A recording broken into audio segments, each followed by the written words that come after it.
wabarakatuh. Perkenalkan, saya Hamidatur Rahma, SPC MPD, dosen Program Studi Pendidikan Guru Sekolah Dasar Fakultas Tarbiyah dan Ilmu Keguruan Unisnu Jepara.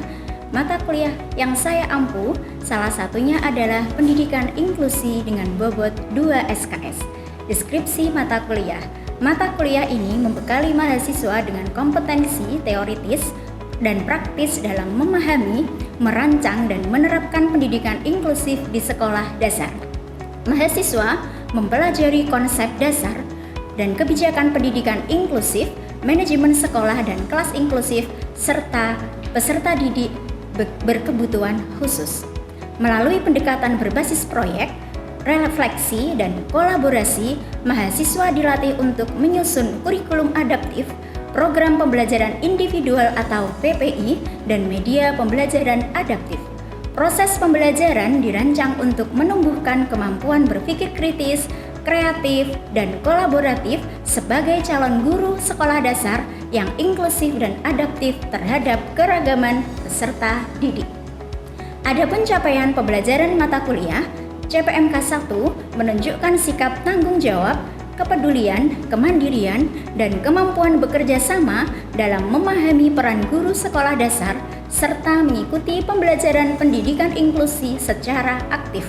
CPMK 2 menjelaskan konsep dasar, kebijakan, dan prinsip pendidikan inklusif serta karakteristik peserta didik berkebutuhan khusus. CPMK 3 menerapkan pemikiran logis dan kritis dalam merancang strategi pembelajaran dan pendampingan bagi peserta didik berkebutuhan khusus.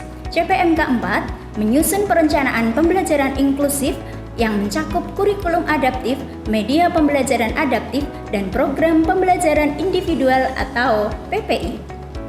Sub capaian pembelajaran mata kuliah yang pertama, mahasiswa mampu menunjukkan sikap aktif dan tanggung jawab dalam memahami tujuan, ruang lingkup, dan urgensi pendidikan inklusif.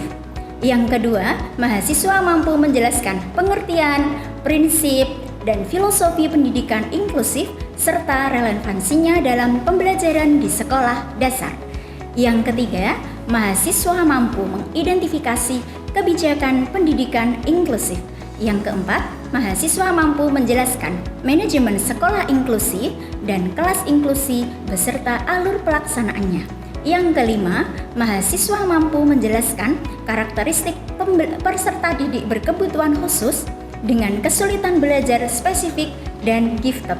Yang keenam, mahasiswa mampu membedakan karakteristik peserta didik berkebutuhan khusus dengan kesulitan belajar umum dan ADHD.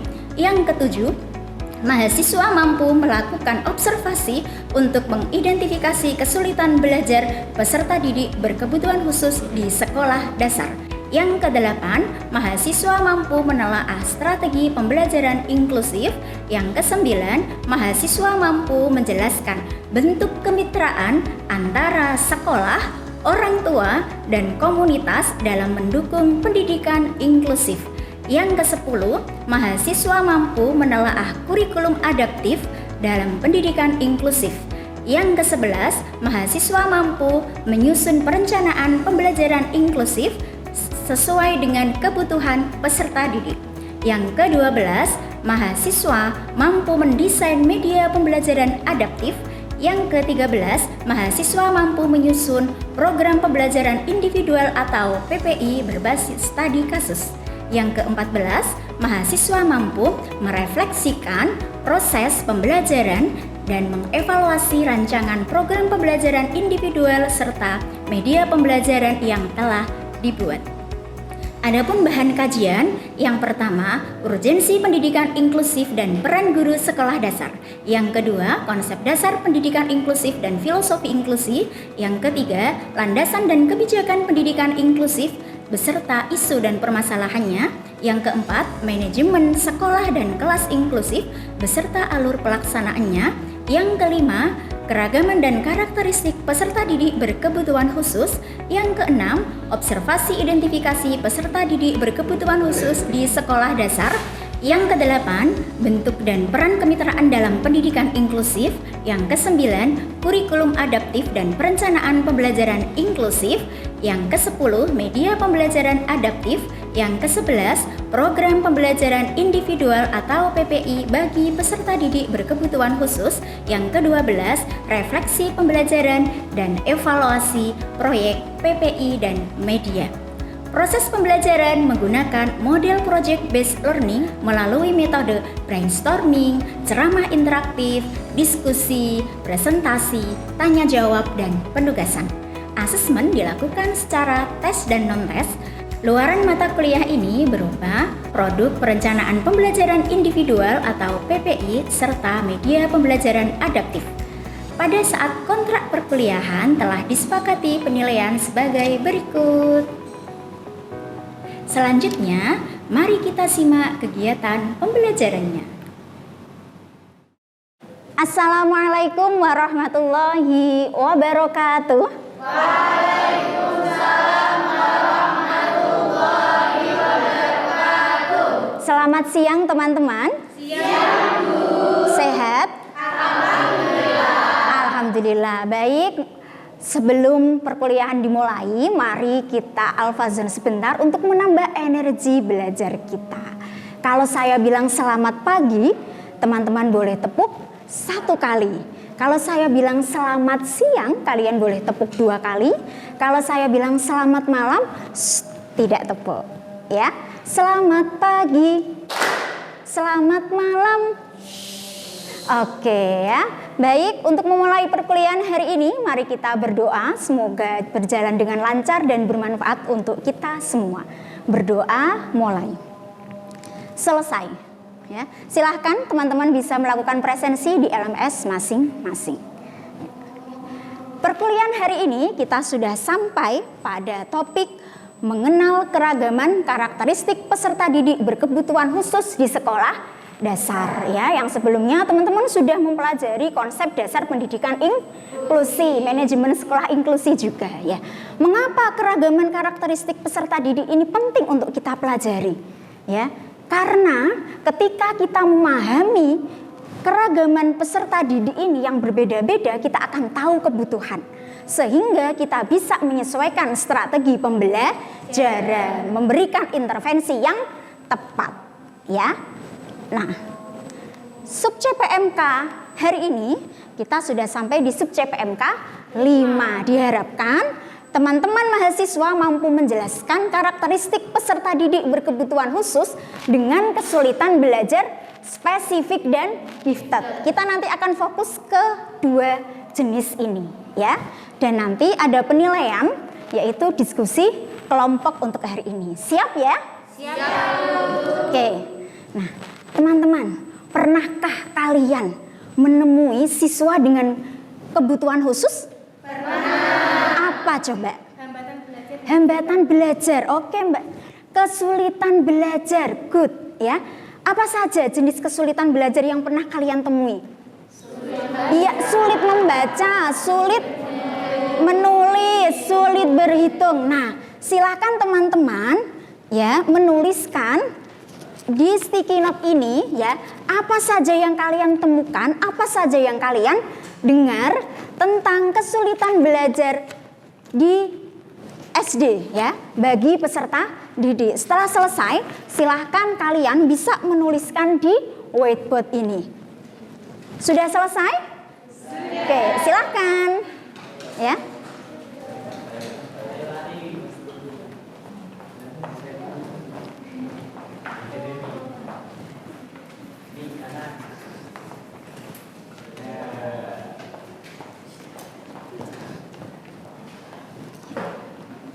Nah, kesulitan belajar ya, hasil diskusi teman-teman di sini susah menulis ya, hiperaktif, kurang konsentrasi, kurang fokus, sulit membaca. Semua ini akan bisa kalian temukan di sekolah dasar ya. Apalagi di sekolah inklusi yang memang terdapat keragaman peserta didik dengan berbagai macam kebutuhan, khususnya peserta didik berkebutuhan khusus. Apa itu peserta didik berkebutuhan khusus? Ya, menurut Kemendikbud 2022 dalam buku panduan pendidikan inklusi, di situ dijelaskan bahwasanya anak berkebutuhan khusus adalah anak yang memiliki kelainan fisik, mental, intelektual, sosial, anak dengan kecerdasan istimewa, bakat istimewa, ataupun anak yang tinggal di daerah terpencil. Ya, konsep PDBK bersifat temporer dan permanen. Ya, bersifat temporer di sini adalah bersifat sementara. Kondisi ini karena faktor eksternal, kondisi anak dengan trauma psikologi, korban bullying. Ya, yang permanen kondisinya menetap seumur hidup, termasuk peserta didik dengan jenis kesulitan belajar spesifik maupun jenis-jenis yang lain. Ada autism, ya, retardasi mental atau disabilitas intelektual. Nah, yang pertama, jenis kebutuhan khusus yang akan kita pelajari adalah peserta didik berkesulitan belajar spesifik. Apa itu specific learning disability? Menurut Swenson, ya, ini adalah pakar peneliti bidang psikologi pendidikan 2020, ya. Beliau mengatakan specific learning disability adalah anak yang memiliki kecerdasan normal atau di atas rata-rata, namun mengalami kesulitan bidang akademik tertentu, seperti sulit membaca, sulit menulis. Karena apa? Anak ini bukan karena malas, bukan. Karena defisit dalam sistem memori kerja otak, di mana komponen otak yang namanya fonologis, fungsinya mengolah suara dan kata-kata, ini tidak berfungsi dengan baik, sehingga dia sulit membaca, sulit mengeja. Nah, dan eksekutif atau manajer otak, ya, fungsinya untuk mengontrol tindakan. Ketika tidak berfungsi dengan baik, maka akan sulit untuk konsentrasi. Nah, menurut DSM-5, ya, jenis kesulitan belajar spesifik ada 3. Apa saja di situ? Ketiga jenis ini bisa mengikuti kurikulum yang sama asalkan metode mengajarnya disesuaikan kebutuhan media dan juga pengerjaan tugas. Yang pertama, disleksia. Apa itu disleksia? Menurut Snelling, seorang profesor di Oxford, ya, 2020, menyatakan bahwasanya kesulitan disleksia ini adalah kesulitan dalam belajar, membaca, mengeja yang tidak sebanding dengan usia anak atau kemampuan intelektual. Anak kelas 3 belum bisa membaca. Nah, padahal membaca ini adalah salah satu tahapan perkembangan kognitif yang harus dicapai di usia 6-7 tahun. Nah, ini ya. Nah, kemudian karakteristiknya apa saja? Nah, ini karakteristik anak disleksia. Yang pertama apa? Kesulitan mengenali huruf, mengejanya. Kesulitan membuat pekerjaan tertulis secara terstruktur, ya. Anak ini sulit. Ketika diberikan instruksi yang terstruktur, dia akan kesulitan. Nah, hurufnya tertukar-tukar. B, D. B jadi D, D jadi B, ya, karena memang di sini ada gangguan neurologis, ya, sehingga ada kebingungan visual, membaca lambat. Nah, ini nih daya ingat jangka pendek buruk. Siapa di sini yang pelupa? Saya.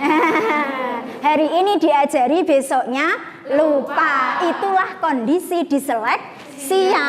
Nah, ya, kesulitan membaca kalimat, memahami kalimat yang dibaca, dan kesulitan atau lambat mengerjakan tugas yang diberikan guru, ya. Termasuk menurut Dr.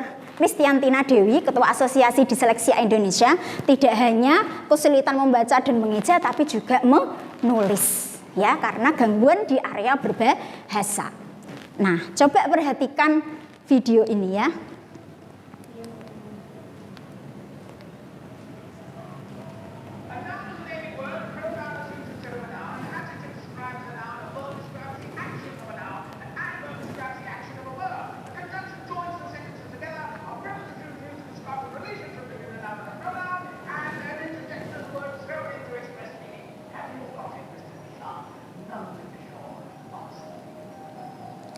Nah, ketika kalian perhatikan, ya, anak ini mengalami kebingungan visual, ya, karena memang ada gangguan sehingga huruf yang dilihatnya itu seperti menari-nari, ya, tidak sama dengan kondisi siswa reguler. Apalagi kalau tidak ada intervensi yang tepat, maka akan memperburuk kondisi anak ini. Jadi inilah pentingnya kita memahami ya.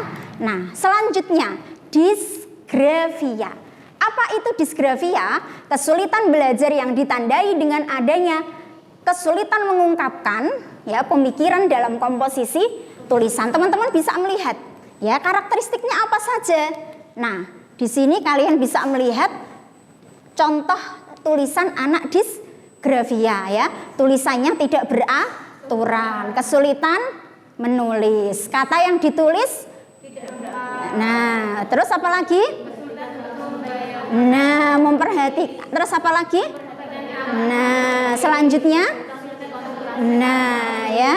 Nah, ini adalah karakteristik anak disgrafia. Yang ketiga adalah diskalkulia. Apa itu diskalkulia? Gangguan belajar, kesulitan memahami konsep angka, berhitung, dan melakukan operasi matematika dasar. Tidak hanya itu ya, anak diskalkulia juga mengalami kesulitan membaca simbol, sulit membaca arah. Ayo, siapa di sini yang kesulitan membedakan arah kanan kiri, barat timur? Siapa? Ayo.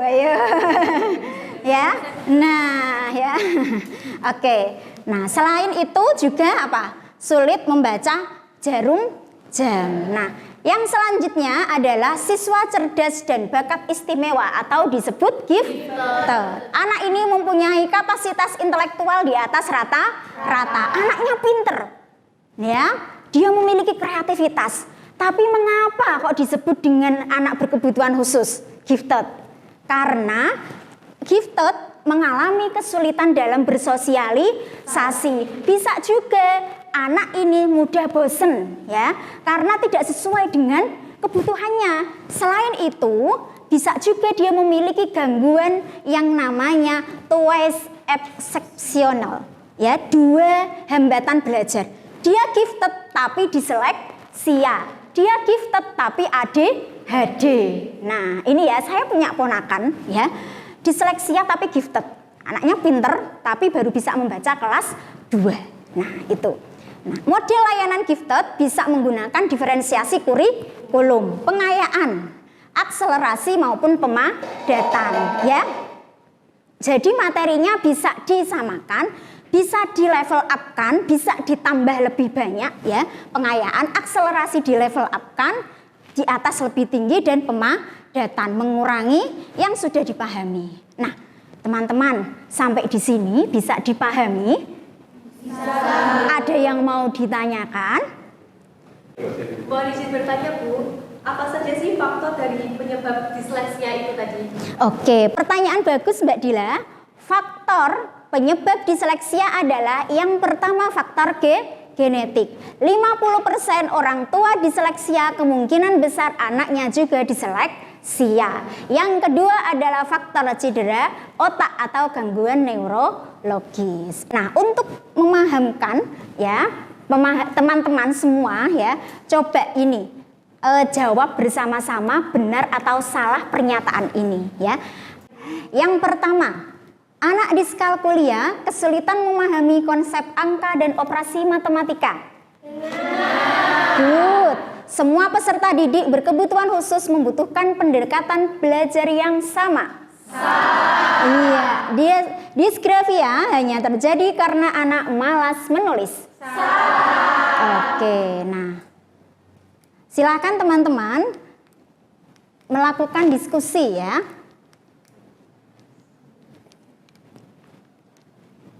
Diskusi kelompok saya bagi, ini kelompok 1, kelompok 2, kelompok 3, kelompok 4 ya. Nah, pertanyaan diskusi adalah apa tantangan yang mungkin dihadapi guru SD dalam mengajar peserta didik disleksia, diskalkulia, disgrafia, dan gifted? Bagaimana seharusnya sikap guru terhadap peserta didik dengan berkebutuhan khusus? Silakan berdiskusi.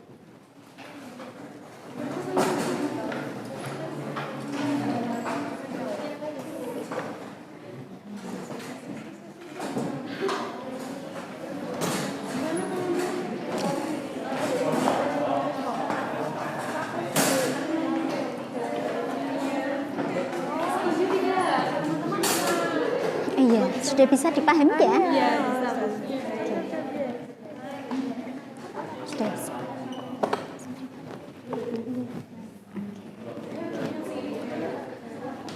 Teman-teman sudah selesai diskusinya?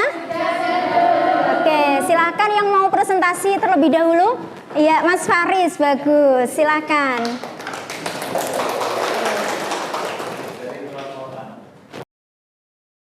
Izin mempresentasikan hasil dari diskusi kelompok 4. Apa tantangan yang mungkin dihadapi guru SD dalam mengajar siswa disleksia, diskalkulia, disgrafia, gifted?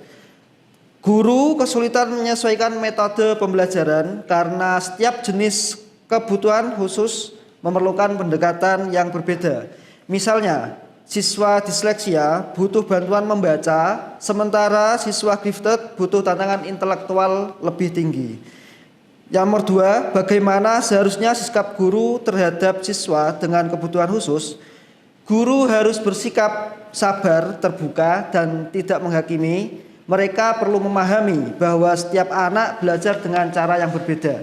Oke, ya luar biasa. Terima kasih Mas Haris ya. Ada yang mau menanggapi? Izin untuk menambahi jawaban dari Mas Faris. Untuk yang soal nomor pertama, saya ingin menambahi dengan poin mungkin terdapat dalam segi kurangnya pelatihan atau pemahaman guru tentang karakteristik dan strategi pembelajaran yang tepat untuk kondisi masing-masing siswa. Dan yang kedua yaitu mungkin dari guru belum mengetahui cara menggunakan alat bantu atau teknik modifikasi kurikulum. Betul apa yang dikatakan oleh Mas Faris dan Mbak Igas tadi ya, bahwasanya tantangan guru ya di sekolah dasar atau guru inklusi adalah apa? Kurangnya pemahaman metode, dan ini penting untuk kita belajar. Jadi guru harus belajar, jadi calon pendidik juga belajar. Nah, untuk memperkaya wawasan teman-teman, silahkan nanti di rumah ya, ini tugas membaca ya, tugasnya membaca bahan ajarnya Bu Mida yang sudah kalian punya dan di e-learning juga ada di bab 4 halaman 49 kaitannya dengan menyelami karakteristik peserta didik berkebutuhan khusus ya. Nah, silakan nanti di belakang bab itu ya, di akhir bab ada latihan evaluasi dan silakan kalian bisa membuat catatan pertanyaan-pertanyaan. Minggu depan kita bertemu lagi karena masih membahas tentang keragaman karakteristik peserta didik berkebutuhan khusus tapi dengan jenis kesulitan umum dan ADHD nantinya ya. Oke, untuk akhir ini apa ada yang mau refleksi per kelompok? Ya, monggo Mbak Iza. Untuk pembelajaran kali ini saya paham dan saya senang dengan pembelajaran yang telah dijelaskan, dan saya tahu tentang kebutuhan peserta didik yang berbeda-beda seperti itu. Oh iya, terima kasih luar biasa. Tepuk tangan untuk kita semua. Baik, betul sekali ya. Semoga pembelajaran hari ini bermanfaat dan ini kita tahu bahwasanya semua anak adalah juara, semua anak istimewa. Tidak ada produk Tuhan yang gagal di dunia. Masing-masing memiliki potensi yang berbeda. Hadirnya mereka membutuhkan penerimaan penuh cinta. Keberhasilan mereka membutuhkan pendampingan yang bermakna. Sampai jumpa di pertemuan selanjutnya. Terima kasih. Wassalamualaikum warahmatullahi wabarakatuh. Waalaikumsalam warahmatullahi wabarakatuh.